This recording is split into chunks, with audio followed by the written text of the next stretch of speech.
Selamat pagi, Salam. Kita bertemu di dalam renungan pagi Embun Surgawi Keluarga IBJ.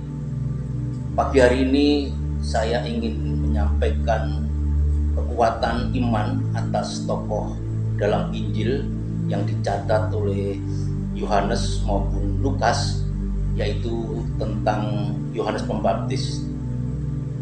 Mungkin melalui tokoh inilah di tahun 2023, di mana seminggu lagi kita akan mengakhiri bulan Januari, di mana analisa para politikus, ahli ekonomi membuat kecil hati bagi manusia dunia. Tapi buat orang percaya, tahun 2023, ketika kita tetap mengandalkan sang kebenaran firman yang hidup dalam pribadi Yesus Kristus, pastinya kita semakin percaya. Oleh karena itu, tema yang saya ambil pagi hari ini, nyatakanlah Yesus hidup di dalam kehidupan kita. Seperti Yohanes Pembaptis, ketika sudah besar, dia menyatakan di dalam Yohanes 1 ayat 34 dan 36, dan aku telah melihatnya dan memberi kesaksian, ia inilah anak Allah. Ayat 36-nya, dan ketika ia melihat Yesus lewat, ia berkata, lihatlah anak domba Allah.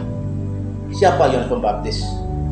Lukas mencatat bahwa dari keturunan Imam Lewi, yaitu Imam Zakaria dan Elisabet, di mana dalam usia yang tua mereka menanti-nanti keturunan. Bagi bangsa Israel, keturunan merupakan bukti kewibawaan, bukti kebanggaan. Tapi ketika Imam Lewi menjalankan tugasnya dengan setia, apa yang menjadi doanya, malaikat Tuhan memberikan kabar bahwa Elisabet istrinya akan mengandung. Dan apa yang akan diberikan tanggung jawab atas kandungan yang dipercayakan dari Tuhan, yaitu untuk menceritakan bahwa nanti ketika Yohanes Pembaptis besar, dia harus menggenapi nubuatan Yesaya, menceritakan untuk bangsa Israel harus bertobat. Kerajaan Allah sudah datang, dan itu dibuktikan ketika pertemuan pertama kali di antara Elisabet dan Bunda Maria. Ketika kandungan Elisabet memberikan reaksi dan dia bersyukur dengan mengatakan, siapakah aku ini sampai ibu Tuhanku datang mengunjungi aku? Sebab sesungguhnya ketika salammu sampai kepada telingaku, anakku yang di dalam rahimku melunjak kegirangan. Dan berbahagialah ia yang telah percaya, sebab apa yang dikatakan kepadanya dari Tuhan akan terlaksana. Ini respon pertama kali atas berkat yang diberikan Tuhan kepada Zakaria dan Elisabet, bahwa nantinya Tuhan akan melaksanakan apa yang sudah dijanjikan. Dan benar, Yohanes Pembaptis dalam situasi tekanan orang Farisi yang bertanya-tanya tentang dia, karena dia sudah terkenal, sudah populer untuk kenabiannya, untuk tanda-tanda dia dipakai Tuhan. Dan orang Farisi mendapatkan jawaban yang penuh dengan kerendahan hati, karena Yohanes Pembaptis mengatakan dia bukan Mesias, dia bukan Nabi Elia, dan dia bukan nabi-nabi yang dinantikan, namun dia adalah orang yang menceritakan, yang berteriak untuk menyampaikan supaya Israel bertobat karena kerajaan Allah sudah datang. Dan itu tandanya, ketika nanti ada orang yang di atas kepalanya ada burung merpati, dia itulah anak Allah. Dia itulah domba Allah yang nantinya akan dikorbankan.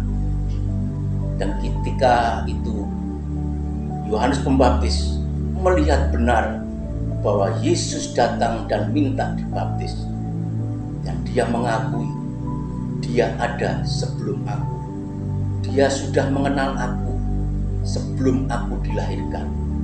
Dan ini respon kerendahan hati di dalam tanggung jawabnya yang hendak dan terus dan akan diceritakan sepanjang dia hidup dan menyampaikan kabar baik tentang kerajaan Allah sudah datang di pinggir sungai Yordan.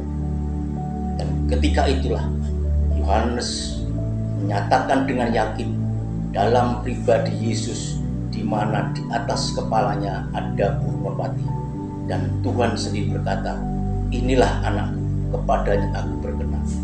Ini sesuatu yang dasar, sesuatu yang besar sekali, karena apa yang dinantikan bangsa Israel tentang Mesias sudah digenapi di hadapan Yohanes Pembaptis.